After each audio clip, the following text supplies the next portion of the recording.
Doctors swore Caleb would be bedridden for life. For 7 long years, his elderly father, Walter, believed them selling every possession, starving himself just to keep his son alive. But all that faith came crashing down because of a single smear of red mud. How could a man unable to move his limbs have fresh dirt clinging to his wheelchair at dawn? Why was the kind-hearted nurse sneaking into their home at 2 a.m.? Suspecting the worst, that he was being betrayed under his own roof, Walter's trembling hands installed a hidden camera behind a picture of Jesus. And when he pressed play, he had to clamp his hand over his mouth to stifle a scream of horror. What unfolded in the darkness of that impoverished home wasn't a miracle. It was an earth-shattering secret. If you're listening from anywhere in the world, please leave a comment and subscribe, because there are truths that need to be spread, even if they shake your faith to its core. There are stories that, no matter how painful, simply must be told. Walter woke up that Tuesday morning with his back throbbing as if he had been hauling sacks of cement all night. The thin mattress on the twin bed hadn't offered any comfort for at least 4 years. Not since he sold the double bed to pay a hospital bill that had arrived in a threatening brown envelope. He blinked in the darkness of the narrow little room where he slept, smelling the dampness rising from the peeling walls, mixed with the persistent scent of rubbing alcohol and disinfectant that permeated every corner of that miserable house. The plastic clock on the wall read 4:42 a.m., the phosphorescent hands glowing faintly in the cold gloom. Walter lay awake, gripped by that sinking feeling that something was terribly wrong, a prickling sensation that traveled down his spine before his mind could even process the reason why. The old man got up slowly, every joint protesting with dry cracks that seemed to echo in the absolute silence of the sleeping house. His trembling hands fumbled on the nightstand for the scratched glasses he had worn for over a decade. The wireframe was already crooked from so many falls and repairs with yellowed Scotch tape. Walter put on his worn-out slippers, the soles so thin they already revealed the floor beneath, and shuffled his feet to the bedroom door, feeling the cold of the floor penetrate through the thin material. The narrow hallway of the little house was plunged in complete darkness, with just a sliver of yellow light escaping from under the door of the room where his son Caleb slept. The wood of the floor creaked under his weight as he advanced with the caution of someone afraid to wake ghosts of the past. Caleb was 48 years old now, but to Walter, he was still that boy with the easy smile who used to run around the backyard chasing lizards and lightning bugs. The accident at the construction site had happened when Caleb was 41, a fall from a scaffold over 15 feet high that shattered his spine in a single brutal and irreversible instant. Walter remembered every detail of that cursed day, the phone ringing at 3 inches the afternoon, the foreman's trembling voice saying there had been a serious accident on the job. The doctors said Caleb would be lucky if he ever moved his arms again, that his legs were definitely compromised forever, that he would need constant care for the rest of his entire life. Walter's wife, Miss Margaret, was still alive back then, and together they had rearranged the whole house to welcome their son back from the hospital. Margaret was a strong woman, the kind who faces a storm without blinking and dries her own tears before anyone can see them. She cared for Caleb with a fierce devotion that only a mother knows, learning to change catheters and dressings with hands that before only knew how to make biscuits and stitch quilts. But 3 years after the accident, her heart simply stopped on a cold winter night, as if she had decided she had worked too hard and finally deserved to rest. Walter found her sitting in the chair next to Caleb's bed, eyes closed and a serene smile on her pale face. Since then, at 72 years old, he carried alone the immense weight of keeping his son alive. Walter pushed open the door to Caleb's room and found his son awake, his brown eyes fixed on the ceiling as if he were counting the water stains for the 1,000th time. The dim light of the 40-watt bulb illuminated the man's pale face in the bed, the sunken cheeks of someone who has eaten little and slept poorly for years. The wheelchair was positioned next to it, ready for the moment of the morning transfer, which demanded all the strength left in Walter's aging arms. The room smelled of baby powder and rash ointment, a smell the old man didn't even notice anymore. He was so used to it. The walls were covered with framed old photos, yellowing memories of a time when Caleb still had working legs and dreams ahead of him. "Good morning, son." Walter's voice came out raspy like sandpaper, scratching a throat dry from poor sleep. He approached the bed and touched Caleb's forehead to check for fever, an automatic gesture he had repeated every morning for 7 years without fail. The skin was warm, normal, and Walter felt a small relief loosen the knot in his tight chest. Caleb turned his face toward his father and tried to smile, but what came out was more of a grimace of pain, revealing constant discomfort. The pressure sores on his back were a constant battle, wounds that opened and closed in an endless cycle that demanded expensive dressings and ointments that cost a small fortune. "Dad, I heard a noise last night." Caleb's voice was weak, a thread of sound that barely reached Walter's already damaged ears. The old man furrowed his brow, covered in wrinkles, leaning in closer to hear better. It sounded like someone was knocking on the back door around 2 inches the morning, making a strange noise. Walter felt a cold shiver run down his spine, bent by the years. The house was on a dead-end street in a poor neighborhood on the outskirts of Mobile, Alabama, where break-ins were as common as the sunrise. But who would rob a house that had nothing of value? The thieves in the neighborhood knew that only a retired old man and his invalid son lived there, miserable people who barely managed to scrape together coins to buy stale bread. The morning routine followed its course with the mechanical precision of a religious ritual practiced for years.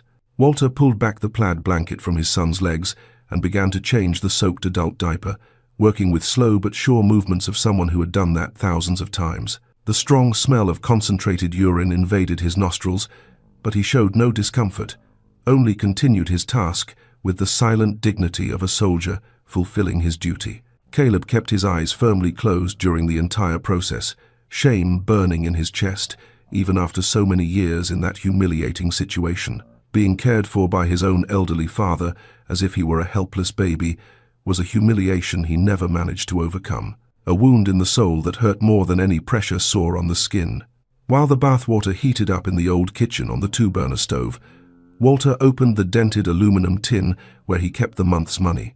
His trembling hands counted the coins for the 3rd time that week, adding up pennies with desperate attention and growing anguish. There were still 12 long days until the next Social Security check arrived, and the money left would barely cover the diapers Caleb needed.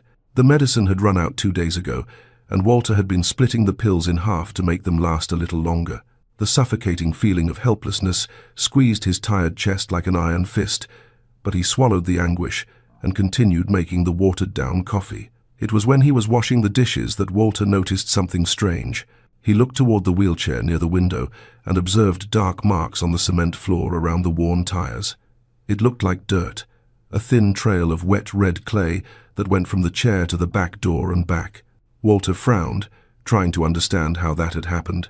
He hadn't taken Caleb outside in weeks, not since the ramp on the porch gave way in the heavy rain, and the dirt in the yard was dry and dusty, not wet and dark, like the mud staining the floor of the house. The old man dropped the dish towel and approached the chair with cautious steps and a racing heart. His nearsighted eyes examined the worn rubber wheels, and what he saw made his heart pound violently. There was fresh mud stuck in the metal rims, bits of leaves and small stones trapped in the grooves of the worn rubber. It was as if someone had pushed the chair through the yard during the night while Walter slept in the back room, suspecting nothing. The old man looked at his son, who continued watching the street through the window with a distant expression. Walter's tired mind began to work frantically, seeking an explanation for that mystery. It's a chilling moment when the reality you know starts to crack. If Caleb is paralyzed, how did that mud get there? Walter is right to be suspicious, but the truth is far more complicated than a simple late-night stroll. You won't believe what's actually happening in that backyard. Later that morning, while straightening Caleb's bedsheets, Walter's hand brushed against something hard tucked under the mattress. He pulled it out, and his breath hitched. It was a sharp, pointed metal spike with a wooden handle. It looked like a homemade shiv, a weapon used in prison fights. Walter's hands trembled uncontrollably. Why was his paralyzed son hiding a weapon? Was he involved with a gang? Was Sarah not a caregiver, but a debt collector? The cold steel in his hand felt like a sentence, condemning his son to a life of violence Walter knew nothing about. Caleb. Oh. Walter's voice came out firm, almost authoritative. The son turned his face slowly. Do you know how this dirt got on your chair? The question hung in the air for a few tense seconds, and something changed in Caleb's expression. It was quick, almost imperceptible, but Walter knew every detail of his son's face as he knew his own hands. There was a flash of something, maybe fear, before he returned to the empty expression as always. Caleb shook his head negatively but didn't say a word. The silence between them became heavy as molten lead. The afternoon arrived, dragging itself like a wounded animal. When Caleb fell asleep in the chair, Walter went to the back room where he kept his tools. He opened an old cardboard box and rummaged until he found a digital camera that a neighbor's grandson had given him years ago. The boy had told him it was broken, but when Walter pressed the power button, the little screen lit up showing the battery at half charge. That camera would be the answer to the mystery tormenting him. He waited until night fell to put his plan into action. With trembling hands, he placed the camera on top of the old wardrobe, hiding it behind a picture of Jesus that Margaret had put there. The lens was pointed toward the bed and the chair, capturing the whole room. Walter set it to record continuously and went to his room with his heart squeezed by a mixture of fear and guilt for spying on his own son. But sleep didn't come. Walter lay in the dark, listening to every sound of the old house, the wind in the cracks, the creaking of the floorboards, the dripping of a distant faucet. Around 2 inches the morning, he heard something different. A muffled sound coming from Caleb's room, as if someone was moving, trying not to make noise. Walter felt the blood freeze in his veins. He wanted to get up, but something kept him paralyzed. Maybe fear, maybe the feeling that if he saw what was happening, his life would never be the same again. The sun rose and found Walter still awake, his eyes red with apprehension. It was only after lunch, when Caleb dozed off again, that he had the courage to check the recording. His hands were shaking so much he almost dropped the camera. He sat on the edge of the bed, pressed the button to view the images, and began to watch. The first few hours showed only the dark room, the motionless shape of Caleb. Walter fast-forwarded the recording until the bedroom door opened slowly on the screen. A silhouette entered with cautious movements. It went to Caleb's bed, and then the unthinkable happened. The figure helped Caleb sit up, and his son, who supposedly couldn't move alone, collaborated with the movement. Walter felt the floor disappear beneath his feet. The silhouette transferred Caleb to the wheelchair and pushed him out of the room through the back door. When the chair returned, in the dim light coming through the window with the dawn, Walter finally saw the person's face. It was Sarah, the caregiver from the county clinic, who sometimes came to check on Caleb. But what on earth was she doing there in the middle of the night? The old man turned off the camera and put it in his shirt pocket. He looked at Caleb sleeping in the chair. His son's face looked so innocent, so peaceful, masking the shocking reality Walter had just witnessed on the screen. Walter felt a mixture of emotions he couldn't name. He needed answers, but he didn't know how to get them without destroying the little peace left in that house. The only certainty he had was that the truth would be worse than anything he could imagine. And when he looked at the wheels of the chair still stained with red clay, he knew the next night would bring revelations that would change everything forever.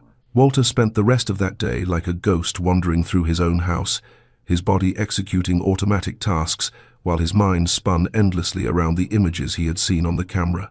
Every time he looked at Caleb, he felt a knot form in his throat, a bitter mixture of confusion and something that looked a lot like betrayal. His son had secrets that happened under his own roof while he slept exhausted in the back room.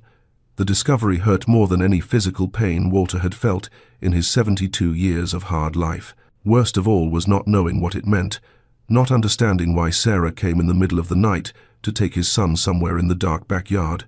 Night fell over the little house like a heavy, suffocating blanket. Walter went through the nightly routine on autopilot, changing Caleb's diaper, giving half doses of medicine, arranging the pillows to prevent more sores on his already scarred back. The son seemed to sense something was wrong because his brown eyes followed every move of his father with unusual attention, like an animal sensing a storm approaching. But neither said anything beyond what was necessary. The silence between them was loaded with unsaid words, with questions Walter didn't have the courage to ask, and answers Caleb clearly didn't want to give. Before going to his room, Walter checked if the camera was still hidden behind the picture of Jesus on the wardrobe. The device was still there, the red light blinking discreetly to indicate it was recording every second of what happened in that room. The old man felt a twinge of guilt for continuing to spy on his own son, but the need to understand was greater than any remorse. He needed to know where Sarah was taking Caleb. He needed to discover what they were doing in the dark yard, while the early morning advanced silently. Without answers, Walter could never sleep in peace again. This time the old man didn't go to bed. He turned off the light in the back room and sat in the straw chair near the window, eyes fixed on the darkness of the yard outside. Fatigue weighed on his shoulders like bags of sand. his eyelids wanting to close with every passing minute, but Walter stayed awake through sheer willpower. The plastic clock on the wall marked the hours with torturous slowness, every tick-tock resonating in the silence of the sleeping house. Midnight passed, then 1 a.m., and Walter began to think that maybe nothing would happen that night. It was then that he heard the sound of the back door opening, with a low creak he knew very well.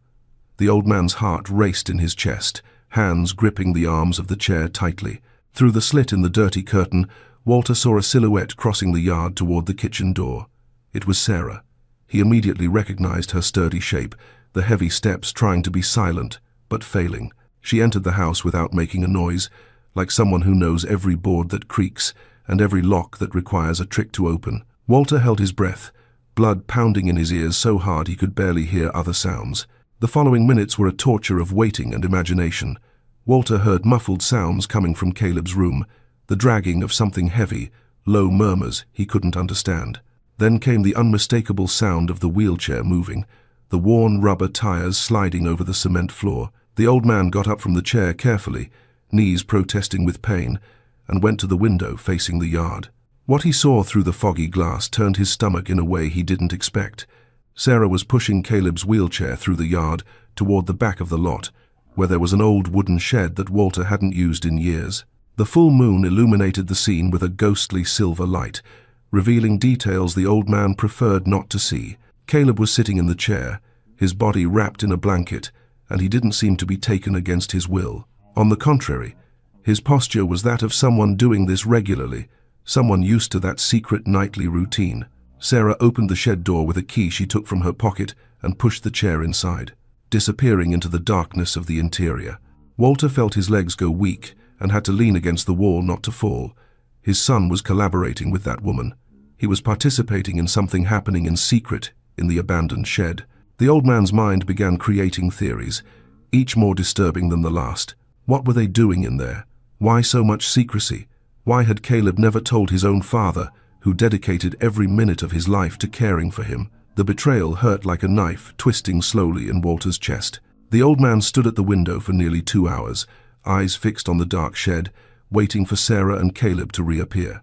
The chill of the early morning penetrated his old bones, but Walter didn't move, like a statue of flesh and bone guarding secrets he shouldn't know. When finally the shed door opened again, the sky was already beginning to lighten with the first violet and pink hues of dawn. Sarah pushed the chair back across the yard, movements more hurried now, as if in a rush to finish before day broke completely. Walter hurried back to bed, lying down with his clothes on and pretending to sleep. His heart was beating so loud, he was sure anyone could hear it if they got close. He heard the sounds of Sarah settling Caleb back into bed, the low murmurs of goodbye, her footsteps receding through the back door.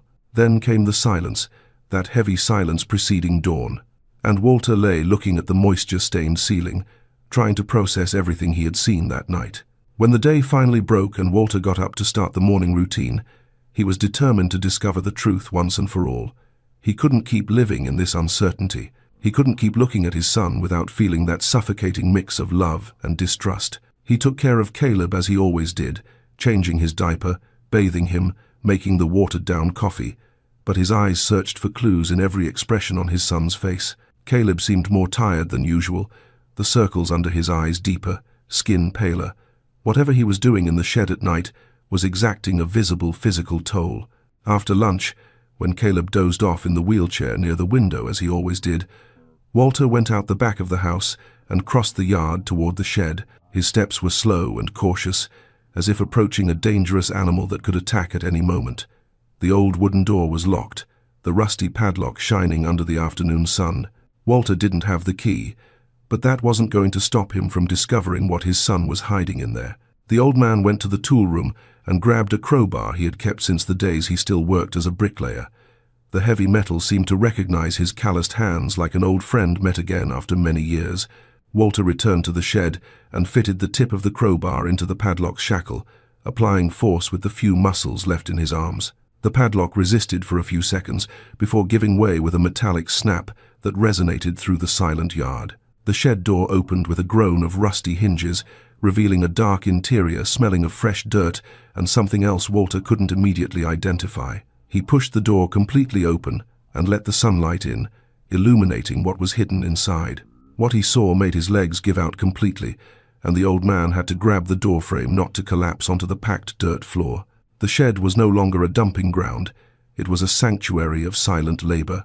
In the center stood a makeshift workbench, polished by the friction of work. But what caught Walter's eye wasn't just the tools, it was the evidence of pain. Beside a half-finished leather belt lay a rag stained with dried blood.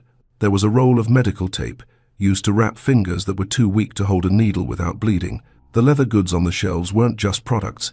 They were physical manifestations of Caleb's torture and love. Every stitch represented a spasm fought, a tremor controlled, a drop of blood shed in the dark so his father wouldn't have to starve. Just pause for a moment and imagine the sheer physical agony Caleb endured for those few dollars. Walter expected to find a crime scene, but instead he found a shrine of silent sacrifice. But if Caleb is doing this out of love, why is he so terrified to tell his father? And in the corner of the shed, hanging on hooks, were several pieces of raw leather waiting to be worked. Walter entered the shed with trembling legs, eyes scanning every detail of that space that had existed for who knows how long without him knowing. On the table, among the tools, was an old shoebox with a loose lid. The old man approached and opened the box with hands that couldn't stop shaking. What he found inside filled his eyes with tears he couldn't hold back. The box was full of money, crumpled and dirty bills, coins of various values, all organized in little piles separated by rubber bands. There was also a small notebook, the handwriting shaky but legible, recording sales of purses and wallets to people whose names Walter didn't recognize. Dates, amounts, product descriptions. His son was working there, producing crafts at night with Sarah's help, selling the products, and keeping the money in that box hidden in the shed. Tears rolled down Walter's wrinkled face as he leafed through the notebook, trying to understand what it meant. Caleb, his son whom he thought completely dependent, had been working in secret for months. Perhaps he was producing beautiful things with hands the doctors said would be lucky to ever work again. He was earning money while Walter counted pennies in desperation to buy diapers and medicine. Why so much secrecy? Why had Caleb never told him? The old man took the money box and the notebook and left the shed with staggering steps. He crossed the yard without seeing where he was going, tears blurring his vision already impaired by age.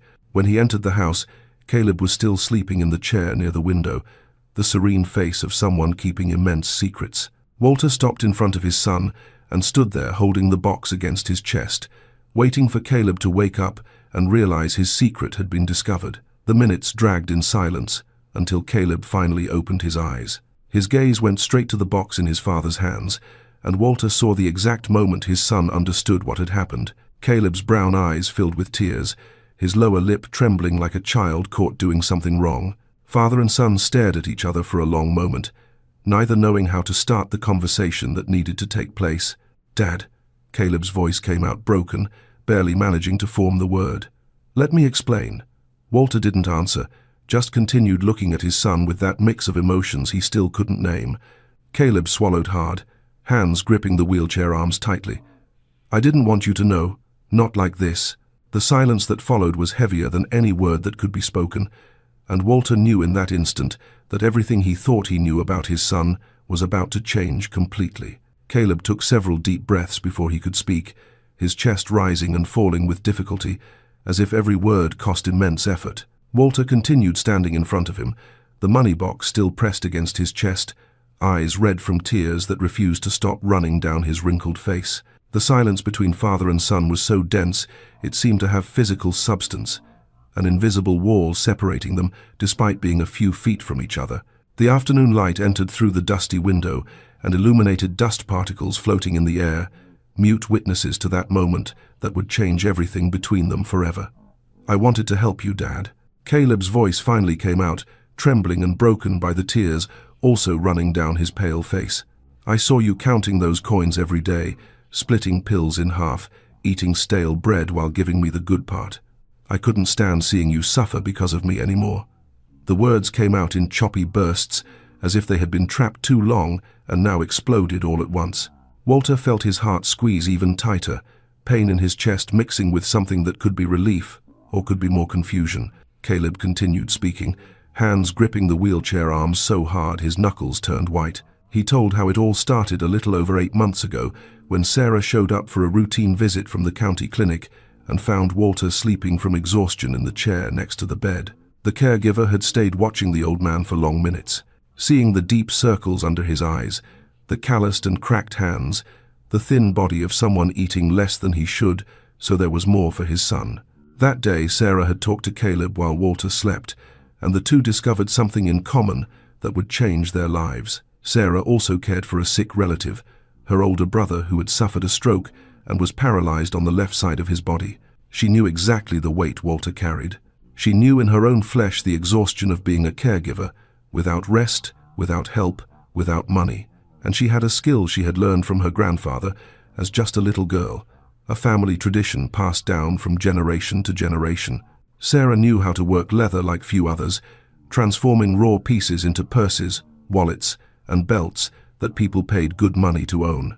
It was she who had the idea to teach Caleb to use those hands of his that doctors thought useless to produce something of value. At first, I didn't think I could do it. Caleb looked at his own hands, these hands that shook so much they could barely hold a spoon. My fingers didn't obey. I dropped tools. I tore the leather. Sarah had a lot of patience with me, Dad. She came every night, taught me the stitches, showed me how to hold the needle in a way my weak fingers could manage. Caleb's voice gained strength as he spoke, a quiet pride mixing with the tears. It took me months to make the first wallet worth anything. But I did it, Dad. I did it with these hands that everyone said would never be good for anything again. Walter finally moved. Trembling legs carried him to the nearest chair, where he slumped like a sack of potatoes. The money box sat in his lap, crumpled bills visible through the partially open lid. The old man couldn't process everything he was hearing, his tired mind struggling to reorganize the image he had of his son over the last few years. Caleb wasn't just the broken man in the wheelchair needing constant care. Caleb was also an artisan working in secret, producing beautiful things, earning money through his own effort, despite all limitations. Why didn't you ever tell me? The question left Walter's mouth before he could think, voice hoarse with emotion. Why so much secrecy, son? I'm your father, I take care of you every day. I'd give my life for you without thinking twice. Tears ran down the old man's face again, salty drops falling onto the worn fabric of his shirt. Don't you trust me? The last question came out almost as a whisper, loaded with pain coming from the depths of his soul. Caleb shook his head vigorously, eyes wide with the desperation of being misunderstood. He tried to lean forward in the chair, wanting to reach his father, but his paralyzed body didn't fully obey, and he almost fell sideways. Walter got up by automatic reflex, dropping the box on the floor, and went to hold his son before he fell. The two stayed like that for a moment, the old man hunched over the wheelchair, arms circling Caleb's thin shoulders in an awkward embrace full of love. It's not a lack of trust, Dad. Caleb spoke with his face resting on Walter's chest, words muffled by the shirt fabric. I was ashamed of being a burden to you, ashamed of not being able to help with anything, ashamed of watching you grow old while you take care of me like a baby. Caleb's tears wet his father's shirt, dark spots forming on the faded fabric. I wanted to give you a surprise, Dad. I wanted to save enough money to be able to say I was contributing, that I wasn't just a weight you carry on your back. Walter pulled away slowly and looked at his son's face, seeing there the boy he had raised, the young man full of dreams who fell from that damn scaffold, the man who, despite everything, still fought for dignity. The old man held Caleb's face between calloused hands, rough palms caressing cheeks wet with tears. There was so much to say, so many words stumbling in Walter's throat, wanting to come out all at once. But what escaped was just a hoarse sob that shook his whole body. You were never a burden, son. Walter managed to speak after a few seconds, voice broken but firm. You are the reason I get up every day, the reason I keep fighting when my body wants to give up. Taking care of you isn't a sacrifice, Caleb. It's love. The same love your mother had, that I still have and will have until the day God calls me. The old man kissed his son's forehead like he did when he was a boy. A simple gesture carrying decades of devotion. But you should have told me. I spent nights sleepless with worry, thinking something terrible was happening. Caleb let out a laugh wet with tears, a strange sound that was half relief and half nervousness.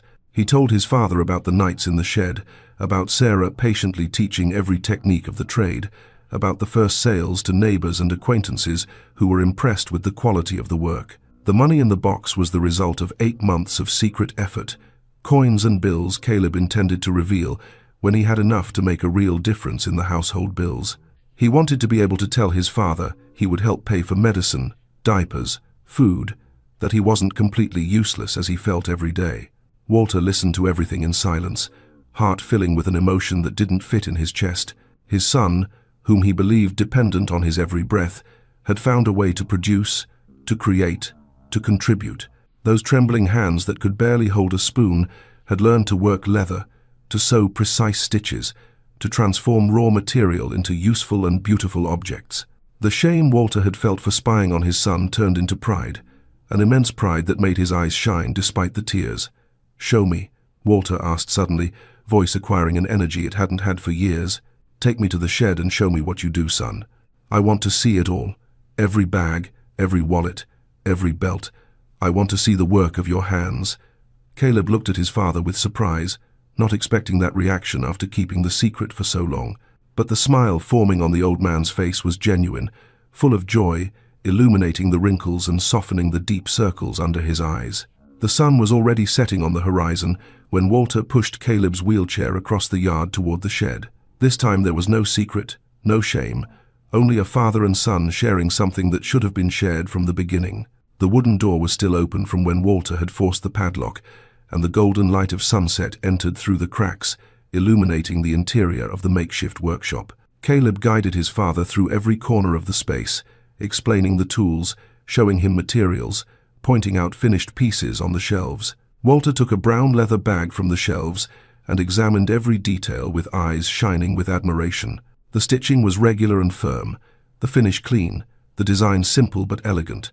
It was hard to believe that had been made by hands that shook so much, by fingers that barely obeyed commands from the brain. The old man ran his fingers over the smooth surface of the leather, feeling the texture, the care, the love put into every stitch of that piece. When he looked at his son, he couldn't contain the tears springing up again.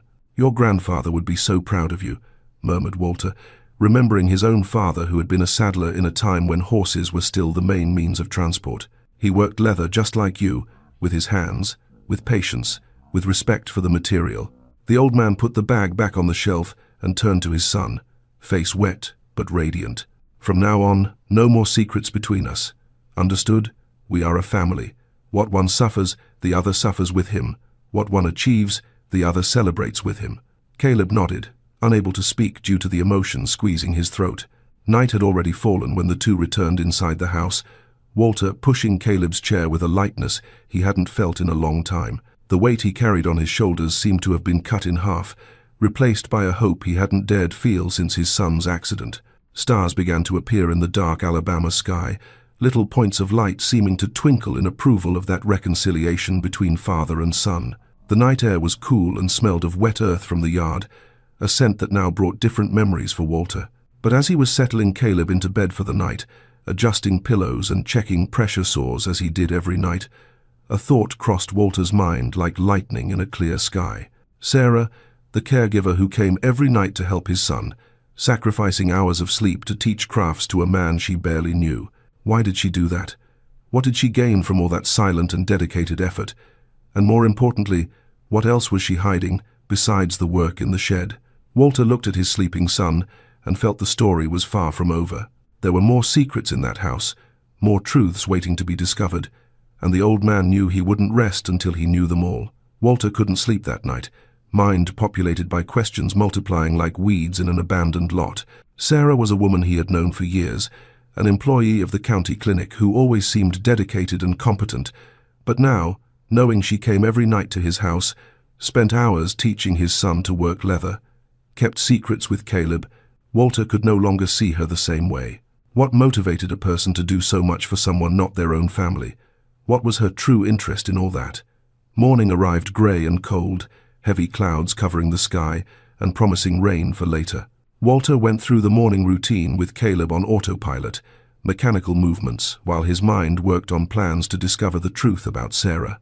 The son noticed something still troubled his father because he tried to start a conversation several times during breakfast, but Walter responded with only monosyllables and nods. There was an invisible wall between them now, built no longer by Caleb's secrets, but by the suspicions Walter cultivated about the mysterious caregiver. After settling Caleb in the wheelchair near the window, Walter announced he needed to go to the store to buy a few things. It was a lie, of course. The old man had another destination in mind, a place where he hoped to find answers to the questions giving him no peace. He walked through the dirt streets of the poor neighborhood, dodging puddles and stray dogs, until he reached the small county clinic 6 blocks from his house. The single-story building with peeling paint wasn't much bigger than his own little house, but nurses and caregivers worked there, serving the entire needy community. The receptionist was a young woman with hair in a ponytail, tired eyes of someone who had already attended dozens of people that morning. Walter approached the chipped wooden counter and asked to speak with Sarah, inventing a story about needing guidance for his son's care. The girl consulted a list pinned to the wall and informed him Sarah wasn't working that day, that her shift was only Tuesdays and Thursdays. Walter thanked her and was about to leave when the receptionist added something that froze his blood. "You're Caleb's father, right?" the girl asked, with a sympathetic smile that didn't match the information that followed. "Miss Sarah talks about him a lot, here at the center. Poor thing. Since her brother died, she won't stay still. Now she spends nights helping your son. I don't know how she holds up, you know? That woman is a saint." Walter felt his legs go weak and had to lean on the counter not to fall. So, everyone at the center knew about Sarah's nightly visits. Everyone except him, the father sleeping while strangers entered his house. The old man left the clinic with his head spinning and legs trembling. The information about Sarah's brother resonated in his mind like a church bell on a funeral day. She was also a caregiver, just like him. She also carried the weight of keeping someone alive, of sacrificing nights of sleep and moments of rest for love of a sick relative. Walter started seeing Sarah in a different light, no longer as a suspicious stranger, but as someone who understood exactly what he lived every day. It's a humbling moment when we realize the person we suspected is actually fighting a battle just as hard as our own. Walter now sees Sarah not as a threat, but as a mirror of his own silent sacrifice. Yet, if her intentions are truly this pure, why the desperate secrecy? Hold on tight, because the answer to that question is more heartbreaking than you can imagine. Maybe that's why she helped Caleb, because she saw in him a reflection of her own brother. But there was still something that didn't fit, a piece of the puzzle Walter couldn't find. Why did Sarah do all that in secret? Why had she never come to talk to him directly, explain what was happening, ask permission to teach his son? The old man decided he needed to talk to the caregiver personally, look her in the eyes, and ask the questions burning in his throat. The receptionist had told him Sarah worked Tuesdays and Thursdays. Today was Wednesday, which meant he would have to wait until the next day to confront her. Rain began to fall when Walter was halfway back home, thick drops that quickly turned into a violent storm. The old man ran as fast as his old legs allowed, but still arrived home soaked to the bone, clothes sticking to his thin body and shivering with cold. Caleb was alarmed seeing his father in that state, eyes wide with worry as Walter entered, dripping water all over the house. The old man went straight to change clothes, ignoring his son's questions about where he had gone and why he took so long. Night fell earlier due to the heavy clouds still covering the sky. Walter did the nightly routine with Caleb, faster than normal, wanting time to think before fatigue overcame his exhausted body. He settled his son in bed, checked the sores, gave the half doses of medicine as always, and was about to go to his own room when Caleb held his hand with surprising strength. His son's brown eyes shone in the dim light of the table lamp, full of something that looked like urgency. "Dad, there's something I haven't told you yet." Caleb's voice came out trembling, as if the words cost him to leave his throat. Walter felt his stomach shrink, preparing for another revelation that would turn his world upside down. About Sarah, about the reason she helps me. The old man pulled up the straw chair next to the bed and sat heavily, eyes fixed on his son's face while waiting for him to continue. The silence stretched for seconds that seemed like hours. "Her brother died, Dad, almost a year ago." Caleb spoke quietly, as if sharing a sacred secret. "He had the same thing as me. He was paralyzed after an accident, and Sarah cared for him for 12 years. 12 years, Dad. Alone, just like you take care of me."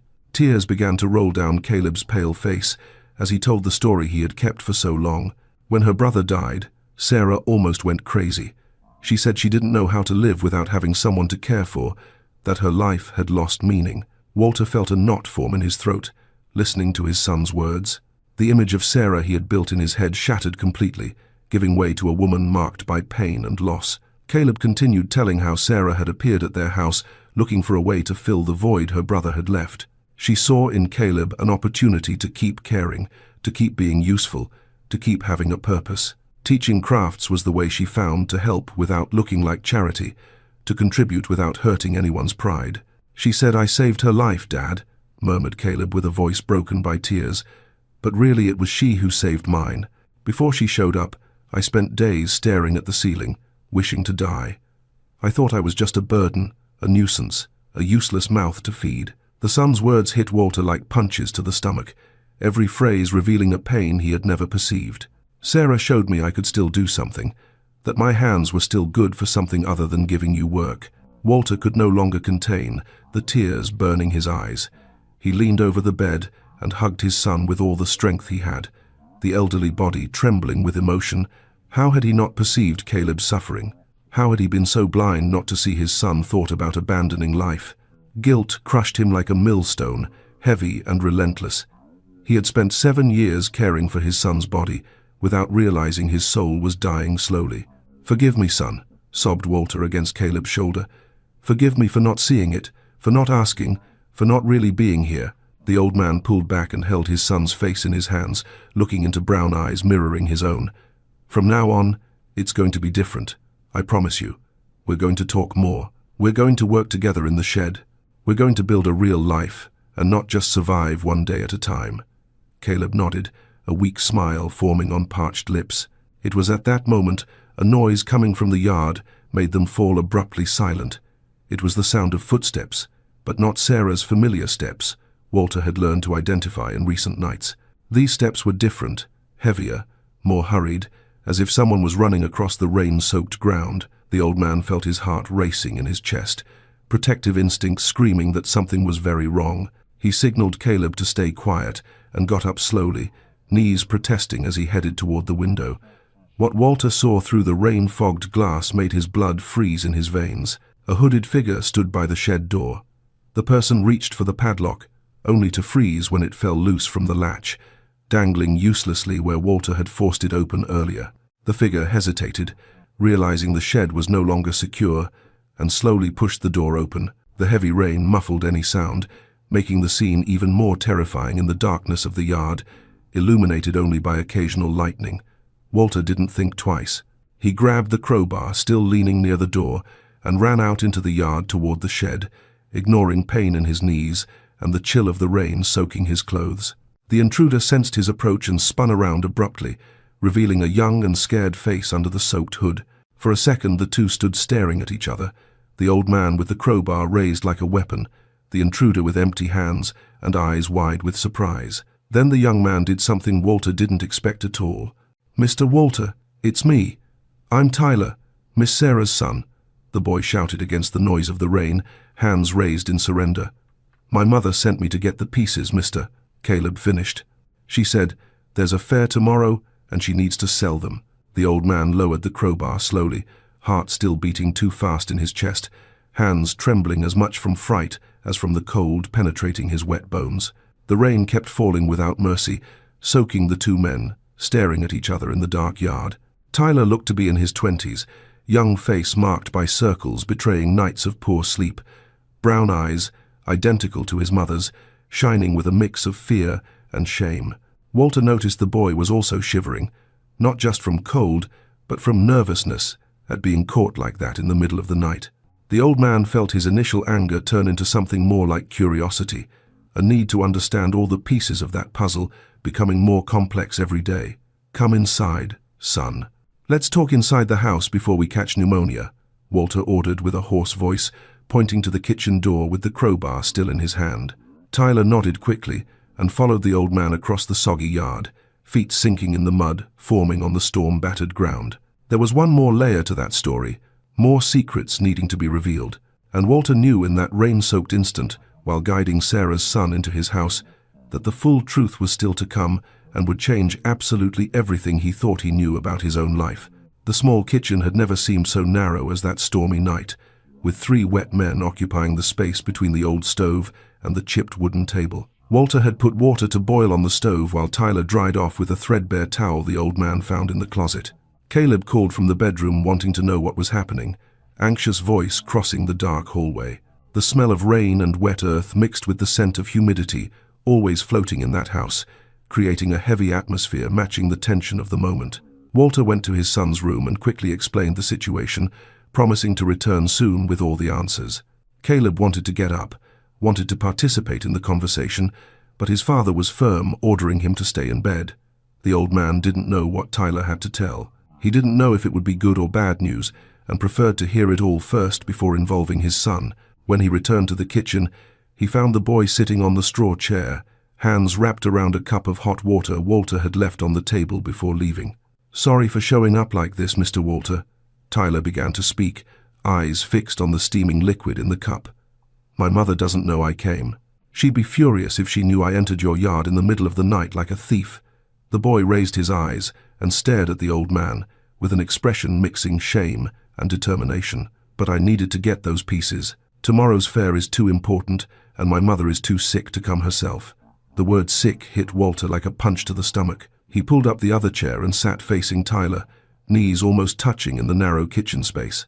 The old man studied the boy's face with more attention now, noticing details he had ignored before in the confusion of the yard. The deep circles, the thinness, worn clothes that looked like they'd been washed so many times they lost their original color.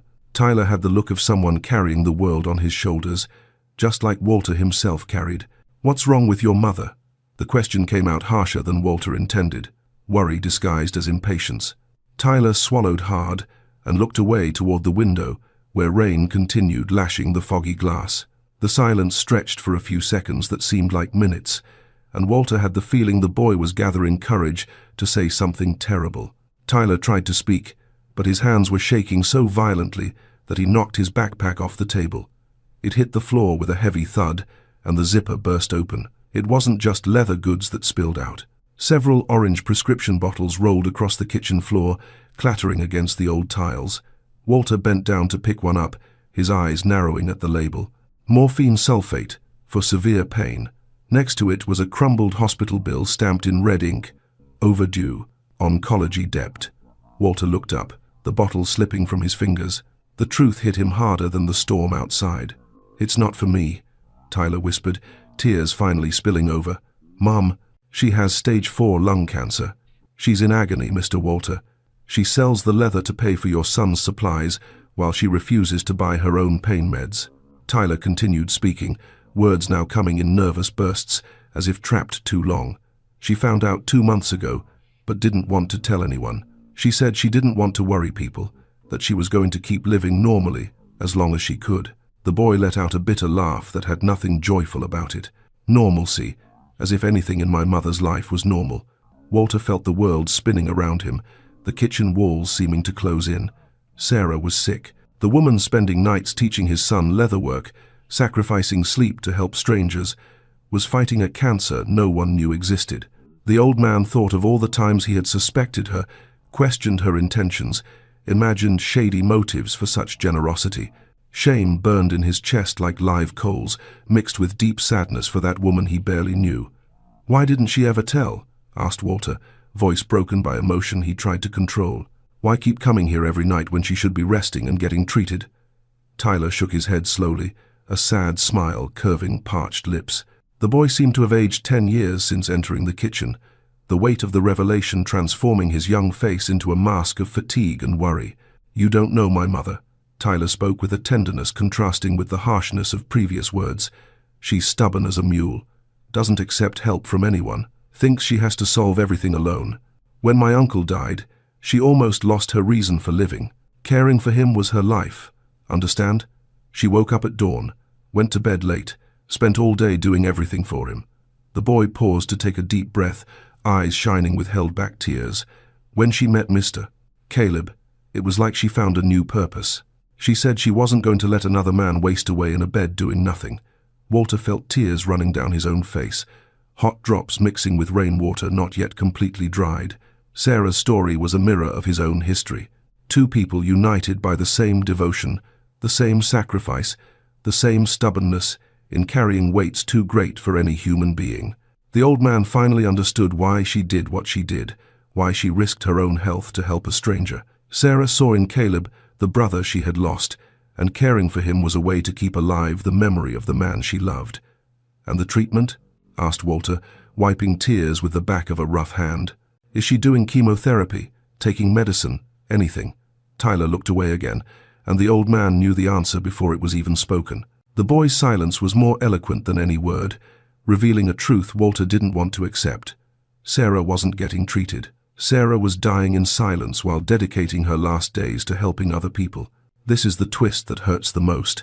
The mysterious stranger wasn't taking advantage of them. She was using her dying breath to save them. It changes everything, doesn't it? Now the question remains, is it too late for Walter to return the favor? "We don't have money, Mr. Walter," confessed Tyler with a broken voice. "Treatment costs a fortune, and my mom earns minimum wage at the county clinic.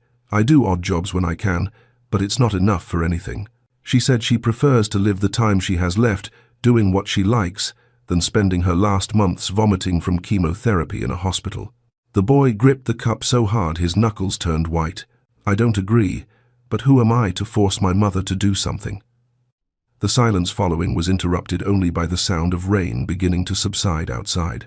Walter sat there processing everything he had heard, trying to find some way to help. The money box in the shed came to mind. Those crumpled bills and coins Caleb had gathered during almost 2 years of secret work. It wasn't much, but maybe enough to start a treatment, to give Sarah a chance to fight the disease. "How much is in that box?" asked Walter suddenly, eyes fixed on Tyler. The boy seemed confused for a moment, not understanding the abrupt change of subject. "The money my son gathered selling crafts. How much is there?" Tyler shook his head, still not understanding where the old man was going, but Walter was already getting up from the chair, decision made before even thinking of consequences. "That money belongs to your son, mister." "Walter," protested Tyler, when he understood what the old man was suggesting. "My mother would never accept it. She's too proud to take charity from anyone." Walter stopped in the middle of the kitchen and turned to face the boy with an expression admitting no argument. The old man's brown eyes shone with a determination that hadn't appeared in years, a strength he thought lost along with his youth. "It's not charity, son," spoke Walter with the firm voice he used when Caleb was a boy trying to disobey. "Your mother saved my son. She gave purpose to his life when he only thought of dying. That has no price. Understand? No money in the world pays for what she did for us." The old man walked to the door facing the yard and looked through wet glass. The rain had stopped almost completely, leaving just a fine drizzle shining in the weak light escaping the kitchen window. "Tomorrow morning I'm going to talk to Caleb," continued Walter, still back to Tyler, "and then we'll go together to talk to your mother. I don't care if she's stubborn, so am I. And when two stubborn people clash, the one with the biggest heart wins." The old man turned and looked at the boy with a tired but genuine smile. "Your mother helped us when we didn't ask, nor knew we needed it. Now it's our turn to do the same for her, whether she wants it or not." Tyler opened his mouth to protest again, but something in Walter's look made him swallow the words. The boy realized he was facing someone as stubborn as his own mother, someone who wouldn't give up easily once a decision was made. A long sigh escaped Tyler's lips as he got up from the chair, body still shivering slightly from cold that hadn't fully passed. The two men looked at each other for a moment in silence, a tacit understanding forming between them. "Thank you, mister." "Walter," murmured Tyler, voice choked by emotion he could no longer hide. "I don't know if it will work, but thanks for trying." The boy extended his hand, and the old man shook it firmly, feeling roughness of palms knowing hard work early on, hands of someone fighting for survival every day. There, in that small kitchen smelling of dampness, two strangers became allies in a battle yet to begin. Walter accompanied Tyler to the shed, helping him choose the best pieces for the fair the next day. The purses and wallets Caleb had produced shone even under the dim light of the flashlight the old man brought, the well-worked leather reflecting care of hands refusing to give up. The boy filled a large bag with products, promising to bring sales money as soon as the fair ended. Walter gestured there was no rush, that the important thing now was helping Sarah before it was too late. When Tyler finally left through the back gate, heavy bag bumping his legs with every step, Walter stood in the yard for long minutes. The rain had ceased completely, leaving behind clean, cold air, smelling of wet earth and new beginnings. Stars began appearing among dissipating clouds. points of light seeming to blink, messages the old man couldn't decipher. He thought of Margaret, his wife, who had died caring for their son, and wondered if she would be proud of the decisions he was making. Returning inside the house was slow, every step loaded with the weight of that night's revelations. Walter stopped at Caleb's bedroom door and peeked at his son still awake, brown eyes shining with curiosity in the lamp's dim light. The old man knew he had a long conversation ahead, needed to explain everything discovered about Sarah, about cancer, about the decision to use craft money to help the caregiver. But that conversation would have to wait until morning, when both were rested and ready to face what came next. "Sleep, my son," Walter murmured from the door, voice loaded with fatigue and emotion. "Tomorrow we talk about everything. I promise I won't hide anything else from you." Caleb nodded slowly, seeming to understand his father needed time to process what occurred. The old man closed the door carefully and went to his own room. Body exhausted, but mind still too raced to sleep. When finally lying on the thin mattress, eyes fixed on dark ceiling, Walter knew the next morning would bring confrontations changing not only his life, but lives of all involved in that web of secrets, sacrifices, and unconditional love. The next morning arrived heavy as lead, sun struggling to break through clouds, still covering sky after previous night's storm. Walter woke with body aching in places he didn't know existed, bones protesting against poorly slept night and cold-faced in soaked yard. He lay for a few minutes staring at humidity-stained ceiling, gathering strength to face day, promising to be one of hardest of his life. Conversation with Caleb about Sarah, about cancer, about money, weighed on mind like impossible stone to carry. When finally getting up and going to son's room, found Caleb already awake, brown eyes fixed on door as if waiting for father for hours. Silence between them lasted just seconds before Walter dragged straw chair and sat bedside, hands clasped in lap, posture of someone preparing to confess ancient sins. The old man breathed deep, cold morning air scratching dry throat, and began telling everything discovered previous night. Caleb listened in absolute silence while father narrated Tyler's appearance in yard.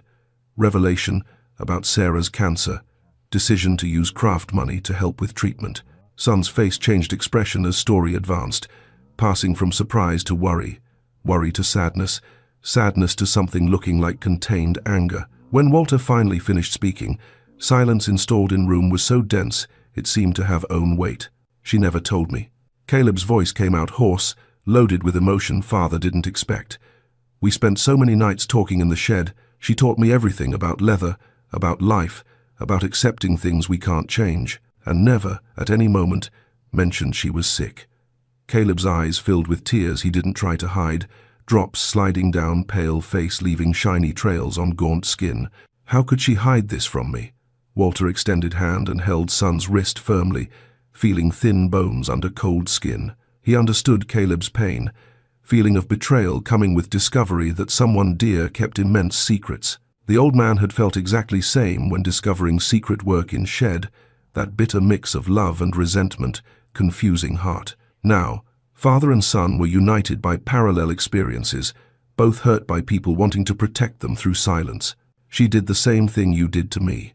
Walter spoke quietly, squeezing Caleb's wrist tighter. "She hid the truth because she didn't want to be a burden, didn't want anyone worrying. Sarah is just like you, son, too proud to accept she needs help, too stubborn to admit she can't solve everything alone." Old man let out long sigh, carrying decades of fatigue.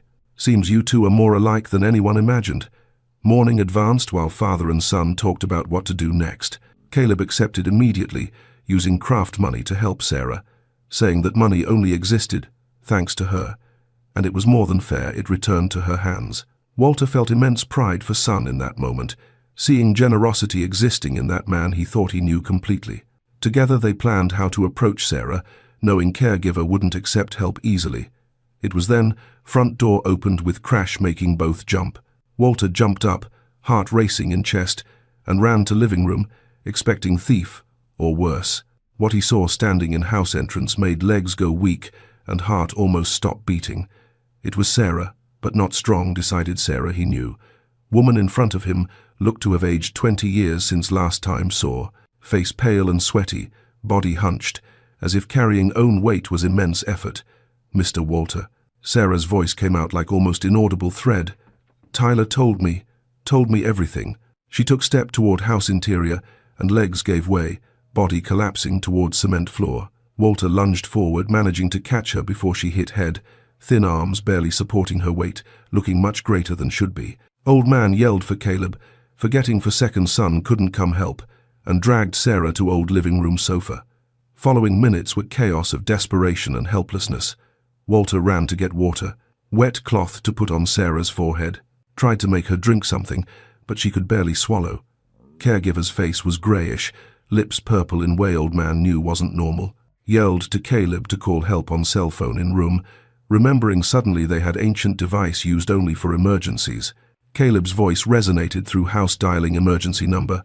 "No," Sarah murmured, eyes opening with difficulty. "Don't call ambulance. I don't have money for hospital."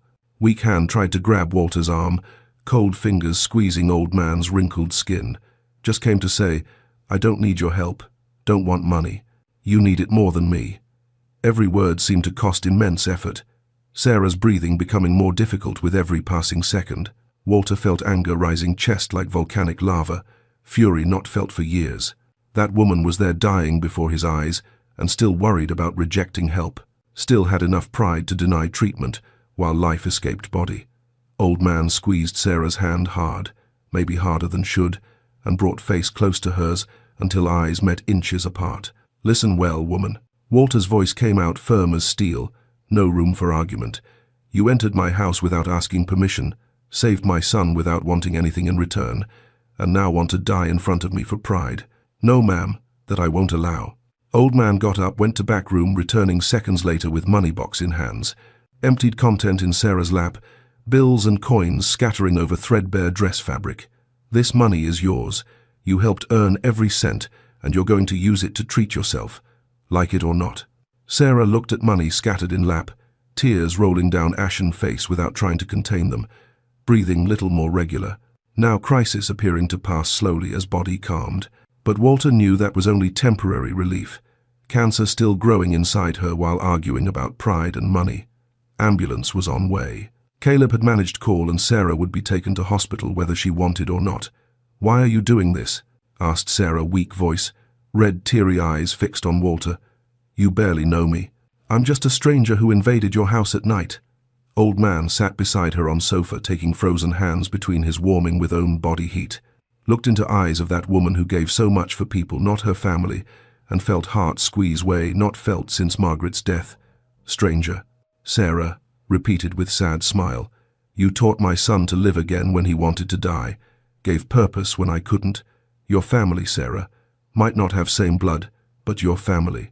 Old man's voice broke on last word, emotion taking over way couldn't control. "This is powerful. It takes a lot of courage to swallow your pride and accept help, especially when you're used to being the strong one." Walter just proved that family isn't about blood, it's about who shows up when it matters. Let's see if their combined strength is enough to pull Sarah through. Far off sound of ambulance siren began approaching, getting louder every second. Sarah closed eyes, let tears run free, resistance finally giving way. Ambulance stopped front. Little house paramedics entered with stretcher and equipment. Walter explained situation quickly while they examined Sarah, mentioning lung cancer and sudden fainting. Professionals worked efficiently, placing IV oxygen mask, stabilizing patient before transferring to stretcher. Sarah tried to protest once more, but too weak to resist care, finally receiving. Before being taken outside, Sarah turned face toward room, knowing Caleb was. Eyes met his through half-open door, and something passed between two, needing no words. A promise, maybe temporary goodbye, thanks for everything shared in silent nights of shed. Caleb nodded slowly, head tears running face, watching woman who saved life being carried out on hospital stretcher. Walter accompanied ambulance to door, promising go hospital soon as could, leave Caleb safe. When vehicle disappeared, corner sirens blaring, old man stood sidewalk, looking sky finally beginning clear. Clouds dissipating little by little, revealing patches of blue appearing messages, hope, street silent that hour morning. Just few curious neighbors peeking windows seeing happened Walter's house. Old man went back inside, heavy steps, body exhausted, mind strangely lucid. Went straight Caleb's room, found son face bathed tears, hands gripping blanket so hard knuckles white. Without saying word, Walter approached bed, hugged son, awkward way, could feeling Caleb's thin body tremble against his. Two stayed like that long minutes, crying together for Sarah, for themselves, for all pains carried silence too long. Dad, need go hospital. Caleb spoke when finally managed control sobs. Need see Sarah. Need tell her everything gonna be okay. Walter pulled back, looked son's eyes, seeing determination not seen years. Old man knew taking Caleb hospital complicated, needing help, transport, wheelchair, exhausting both, but also knew denying request, denying son opportunity, repay little what Sarah did for him. Let's go together, Walter decided, voice firm, despite fatigue weighing every muscle body. I'm going to ask Ray from the corner to borrow his car. He has a van with space for a wheelchair. Let's go see Sarah. We need to make sure she's being treated well and show her she's not alone. Caleb nodded, weak smile, illuminating wet-faced tears. First time years, father, son, leaving house together, something not, Dr. Market. While preparing leave, Walter looked window, saw sun, finally breaking last clouds, bathing yard, golden light, seeming bless, new beginning. Didn't know what happened next. Didn't know money, enough treatment. Didn't know if Sarah survived battle cancer, but knew did right thing, insisting help. Sometimes, all person could do. Rest hands God, and Walter, first time, long time, felt could trust things turn out well. Municipal hospital nearly hour away. Walter's little house, big peeling building, serving entire needy population region. Mr. Ray neighbor, corner having old car adapted, wheelchair accepted, take without charging, saying least, could do people hard working. Walter Caleb. Trip silent. Father son lost thoughts, watching streets pass, foggy vehicle window, rattling every pothole, battered asphalt. Arriving hospital, Walter faced bureaucracy, seeming no end. Lines, information lines, visiting lines, talk, nurses seeming always too busy, answer simple questions. Caleb waited. Wheelchair corner, crowded hallway. Eyes scanning faces, people passing, looking Sarah, every grey-haired woman crossing vision field. Smell, disinfectant, disease, floated air, mixed constant sound, hurried steps, muffled voices calling names, loudspeaker. After almost 2 hours waiting insistence, Walter finally got information needed. Sarah, oncology wing, 3rd floor, room 312. Stabilized ER, transferred observation, doctors, evaluating cancer extent, treatment options available. Nurse gave information, looked Walter, expression mixing pity, fatigue. Look, someone seen too many tragedies, surprise one more. Hospital elevator broken, meaning Walter, have carry Caleb's wheelchair, stairs, 3 floors. Old man looked, steps appearing, multiply, eyes felt discouragement, threaten, take over. Body 72 years, punished poor sleep, decades heavy work, protesting simple idea, climbing stairs, carrying weight. But then looked son, brown eyes, full determination, knew, couldn't give up.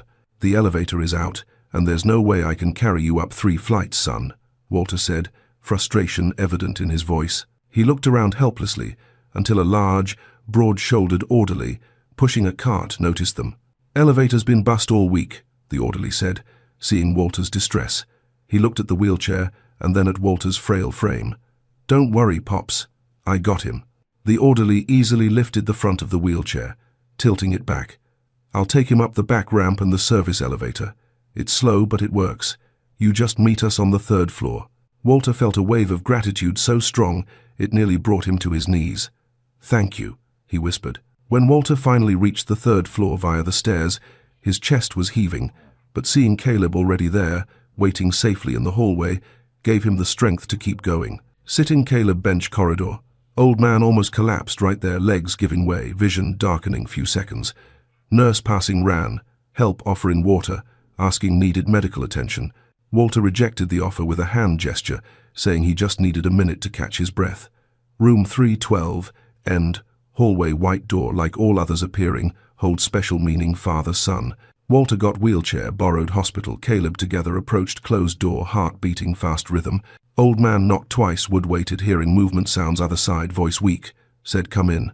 Sarah lying hospital bed, surrounded machines beeping different rhythms. Face even paler than Walter, seen faint living room, lips parched, eyes sunken, someone not sleeping well, long time. But seeing Caleb entering pushed father, something changed, sick face. Shine appeared, dark eyes, a weak smile curved her cracked lips, and tears began rolling down her cheeks without her trying to contain them. You came. Sarah's voice came, whisper, hoarse words, costing form, dry throat. Told Tyler, didn't want visitors, you had more important things do. Walter, pushed Caleb's wheelchair bedside positioned son, could hold Sarah's hand. Old man stood beside, both observing. Meeting people, united circumstances, none chosen. You think you get rid of us that easy? Caleb spoke, smile fighting tears. After everything you did for me, think I leave alone hospital? Caleb's hand squeezed Sarah's strength, surprised everyone. Fingers before barely hold needle, now transmitting affection, gratitude. Words failed. Express. Sarah sobbed quietly, tears wetting thin hospital pillow. Walter pulled plastic chair, sat other side, bed completing circle people, united circumstances, none chosen. Took other Sarah hand held delicacy, feeling cold thin skin covering bones appearing too fragile. Silence installed. Room wasn't heavy like previous silences. Silence, understanding, acceptance, love, needing no words, demonstrate. The money. Sarah began speak, Walter, interrupted, tighter squeeze hand. No. Old man spoke, firmness. Already discussed, decision made. Money goes, treatment, no more talk subject. Sarah open mouth, protest something. Walter's look made desist. New look. Same stubborn look, saw mirror every morning, refusing accept help whoever. Doctor entered room few minutes later. Young man, white coat, serious expression, contrasting youth, face explained. Situation, technical words. Walter barely understood, essential, clear. Sarah's cancer advanced, still possibility, treatment starting soon. Chemotherapy, difficult side effects, severe, but hope. Hope all needed here. Fuel keeping alive day after day. How much gonna cost? Asked Walter directly, no detours. Doctor hesitated moment before mentioning figures, made old man's soul drop feet. Much more had box shed, much more manage, gather months' work. But before desperation take over, Caleb raised voice, place wheelchair. Walter's son had determined expression, father never seen before. We gonna get it, affirmed Caleb, conviction, admitting no doubt. Gonna work more, make more pieces, sell all fairs region. Tyler can help deliveries, you dad handle getting materials. Plan coming, Caleb's mouth like ready, long time, every detail thought organized. Walter looked, son pride overflowing, teary eyes, seeing not broken man, wheelchair warrior ready fight. Sarah observing scene, silent tears rolling, sick face. First time, long time not alone. First time brother's death, people willing fight her same intensity she fought others. Caregiver spent whole life caring, finally being cared, feeling strange, wonderful. Same time squeezed, Caleb Walter, hands strength had ceiling, silent packed face battle together. When father-son left hospital, afternoon sun setting, horizon painting sky, orange pink, spectacular farewell, seeming made specially them. Walter pushed Caleb parking lot direction, Mr. Ray's car waiting, patiently leaning tree reading old newspaper waiting. Old man's body exhausted way, not felt years, every muscle aching, bone protesting, heart lighter, been long time. Mr. Ray put away newspaper, got out car, helped settle Caleb back seat, commenting taken so long, almost left. Walter thanked neighbor, patience, firm handshake, promising repay kindness soon could. Old car started, second attempt engine coughing before coming life soon, highway back home. Landscape passing, window blur, colors darkening, night approached. During return trip, Caleb didn't stop talking, plans raise money. Mentioned fairs, neighboring cities never explored. Talked, creating more elaborate pieces, sold higher prices, suggested maybe teach others, work leather charge classes. Walter listened, silence, marveling, transformation, seeing son. Man full ideas, energy, completely different. Man apathetic, looking ceiling, wanting die just weeks ago. Arriving home, night fallen completely, stars shining, clean sky, storm previous night left behind. Walter helped Caleb settle bed, did nightly care. Routine efficiency, coming years practice, finally sat chair son side, talk little more before sleep. Two talked Sarah treatment future, appearing full possibilities despite difficulties. Dad, Caleb called Walter, already getting up, go own room. Old man stopped, looked son, waiting. Thanks for everything, carrying me all these years, not giving up, carrying me hospital stairs. Tears shining, Caleb's eyes didn't let fall. No, wasn't son deserved accident, promise be now on. Walter felt own chest squeeze emotion, son's words reaching places, heart thought healed, long time. Old man approached bed, kissed Caleb's forehead, like when boy, simple gesture carrying love whole life. Had long road ahead, many difficulties face nights, hard work shed. But first time, long time, Walter felt not alone. Journey made all difference world. 6 months passed since day hospital. 6 months appearing lasted whole life. Same time passed flying blink eye. Shed back Walter's yard, transformed completely, leaving abandoned deposit become craft workshop functioning almost every night. Walls now covered organized shelves, each full purses, wallets, belts, other leather products. Caleb produced skill improving every day. Workbench expanded, added second chair accommodate. Sarah nights felt well enough help. Chemotherapy treatment brutal exactly, doctor warned. Sarah spent weeks vomiting, losing weight, losing hair, always wore bun. Moments wanted give up, moments pain seemed too great. Bare moments begged let die peace. But Walter always there, sitting hospital bedside, holding hand, repeating, couldn't give up too many people, depending fight not over. Caleb sent audio messages every day, telling pieces, making sales, increasing future, building together. Money shed box ran out, second month treatment miraculously, other sources help appearing. Father Patrick neighborhood church organized collection campaign, surprised everyone, community generosity. Neighbors barely money, own bills donated could. Even the grumpy foreman who had called Walter regarding Caleb's accident 7 years ago showed up. He stood awkwardly at the gate, twisting his hat, before handing Walter a check. I couldn't do right by him back then, the man mumbled, looking at the thriving workshop. Company policy, blocked the insurance. But I've been saving this. It wasn't a fortune, but it was enough to cover Sarah's final round of chemo. It's truly moving to see how a single act of courage can ripple outward, unlocking doors that had been rusted shut for years, even redeeming the painful ghosts of the past. Walter spent 7 years thinking he was invisible, but this outpouring of support proves that when you fight for life, the world often fights right alongside you. Now that the storm has passed, let's see what kind of future this newfound family can build in the sunlight. Merchants offered discounts, medicine. Even owner little store always sold credit. Walter appeared bulging envelope saying least could do people worthy. Solidarity, poor community showed wealth, not measured money, love. Tyler, Sarah's son, became practically part family. Boy came every morning, help Walter care Caleb, giving old man hours rest, needed desperately. Exchange. Caleb taught Tyler work, leather transmitting knowledge. Sarah shared silent nights, appearing belong another life. Workshop now 2 artisans training. Production doubled last months. Generating income helped pay bills, didn't stop arriving. Sarah discharged hospital 4th month treatment, still weak, bald alive. Cancer hadn't disappeared completely. Doctors clear respect. Controlled sleeping, giving more time anyone expected. She returned own house, spent more time. Walter's house, hers helping, could supervising work, shed preparing simple meals, devoured gratitude. Family none chosen, becoming stronger every passing day. Sunny Sunday afternoon, Walter sitting porch, little house observing, movement transformed yard. Caleb working, shed door, open hands now firm, skillful, sewing brown leather bag, sold fair next weekend. Sarah peeling potatoes, aluminum basin, colorful scarf, covering bald head, humming old song. Walter recognized childhood. Tyler sweeping packed dirt floor, raising golden dust, shining afternoon sunlight. Old man closed eyes, moment let peace scene penetrate, tired heart. 6 months ago, woke every day, fear future brought counting coins, buy medicine, rationing food.